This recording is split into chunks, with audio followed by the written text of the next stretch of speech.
Hello everyone, in this video today I will be discussing one of the biggest challenges that teachers face, especially in early childhood learning environment, and this is classroom management. But in this video I will be discussing how this is done in a Montessori learning environment. However, even if you presently teach in a traditional classroom, the tips and strategies will still be very useful for you as an early years teacher. In many traditional classrooms, teachers control everything, and that's the truth. We control when they talk, we control what they need to do and when they need to do it. However, in a Montessori learning environment, we allow learning within limits.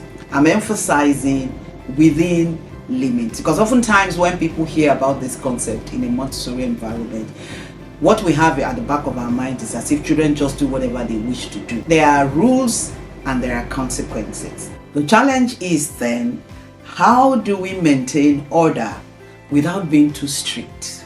How do we give freedom without creating chaos? Please, I'd like you to stay with me till the end of this video, and you will learn how some of these tips can help you to manage your classroom in a Montessori environment. And like I said earlier on, even if you are presently teaching in a traditional environment, these tips will be very useful for you, and it will help us to keep our children engaged and respectful.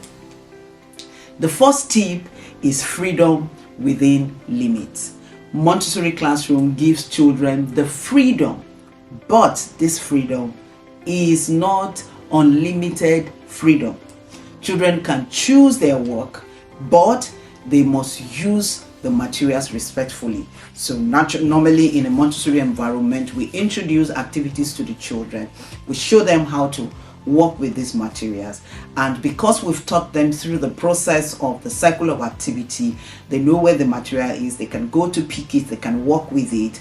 There are rules attached to the use of materials. So children can choose the materials they're going to work with, but they have learned how to use them respectfully.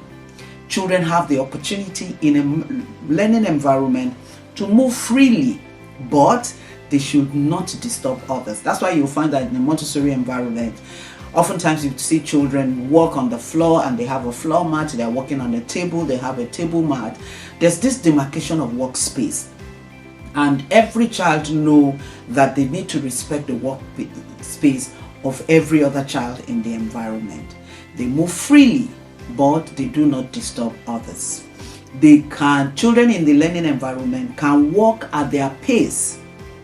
We understand and we know that children have different learning pace. We cannot compare children, and that's why you see that oftentimes most of the activities we present to them one-on-one. Of course, there are group activities. So we know that children will walk at their pace, but the task needs to be completed. What a child will complete today, what child A will complete today, may take another child 2 days to complete. Our role as the teacher is to ensure that they get that task, they get and understand it, but the task needs to be completed. So for example, if a child is throwing blocks, a material that the child is meant to work with, child is throwing it, instead of using them properly, you say to the child, instead of saying stop it or stop that, you tell the child, is either you use the blocks appropriately or I will have to put them away. How do you apply this in your classroom environment? You need to set clear rules. Set clear rules at the start of the school day. Sometimes we need to do this twice a day. If you see that the child if it's a new session, set clear rules. Use gentle, but mark my words, very firm reminders when it is needed. Gentle reminders, but the reminders should be firm. You guide them, you tell them the consequences, and of course if they do not follow the community rules, there are natural consequences that follows. The second tip is for you to establish routines and expectations. Establishing routines and expectations. Children will always thrive on routine, because what it does is that it helps them feel secure in the environment. So when you have routines, every time the children come, they know which activity they're supposed to do, what is next, and it is a routine that they know they have that independence to partake in. Please, for you to manage your class effectively, you need to establish routines and expectation. So Montessori classroom will follow a consistent daily schedules. Children will know what is expected of them. They know what to expect. That way, you won't need to keep reminding them again and again what they're supposed to do. And this is how the day will flow smoothly with minimal interruption. So for example, instead of yelling at each other and telling them, will you sit down there? It is time for class. We use some cues, some soft cues for the children. So for instance, some classroom environment, there is a bell that the teacher will use to signal to the children that it is time for the next activity. It's a signal for the next transition in the classroom. How do you apply this? You can create visual schedules so that children know what happens next. Use non-verbal cues. For instance, you can raise your hand as a signal. It could be a song that you sing to tell the children it is time for the next activity. Maybe it's a meal time, or maybe it is time to go out for outdoor activity, or we're about rounding up, it's time for nap. Just have these cues that you use with the children in the learning environment. Also, there's some learning environment that you just dim the lights quietly in the classroom. It is a signal to tell the children that it is time for the next activity. The third tip is knowing your role as the teacher in the learning environment. As a teacher, you are the guide. As a teacher, you are a facilitator.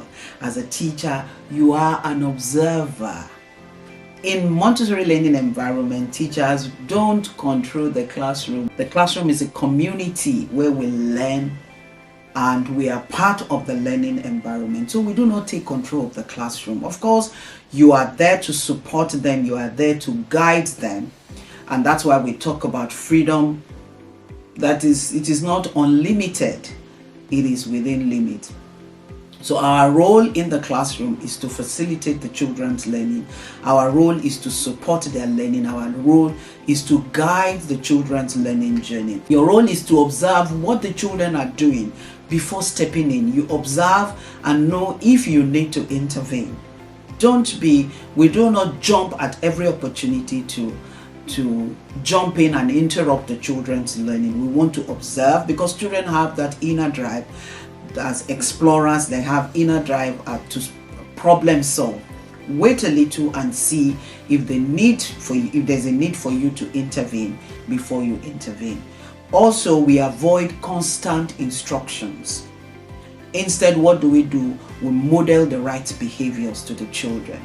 If you keep telling, and you are not giving the children to problem solve themselves, then the children will not be able to think for themselves, and they will not be able to develop self-confidence. So we need to trust children to be responsible for their own learning space. So for example, instead of saying, clean up your workspace now, we can say to the children, when you are done, remember to put everything back where it belongs. That's a simple way of giving the children, reminding them what they need to do instead of commanding them to do it. So how do we apply this?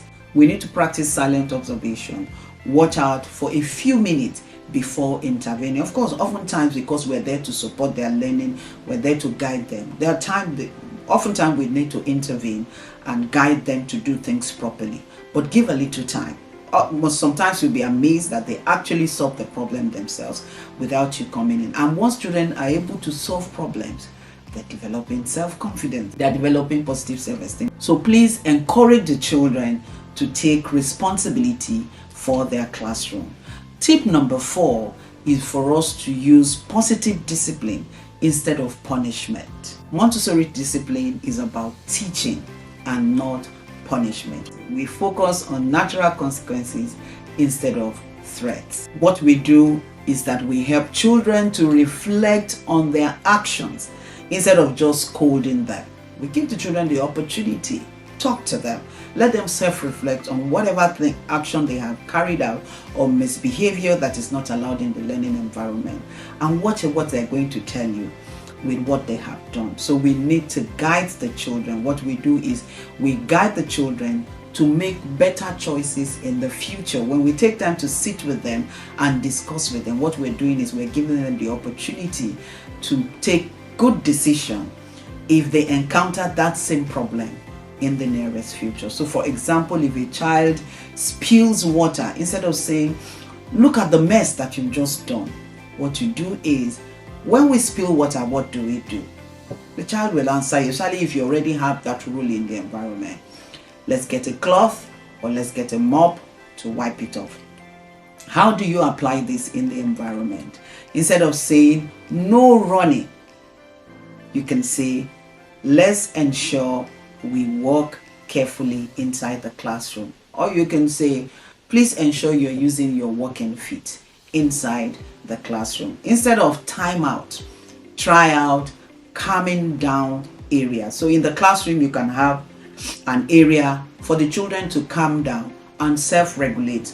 Oftentimes, you may even have to sit with the child and go over the emotion that just happened and talk about it so that the child can self-regulate. If the child encounters that same problem next time, the child will be able to solve that problem. Now that we know these 4 tips that I've just shared with us to help us manage our classroom environment, let us look at some practical strategies that we can start to use immediately. Number 1, use non-verbal cues instead of raising your voice. How do you use non-verbal cues instead of raising your voice? Use a soft bell or hand signal instead of shouting.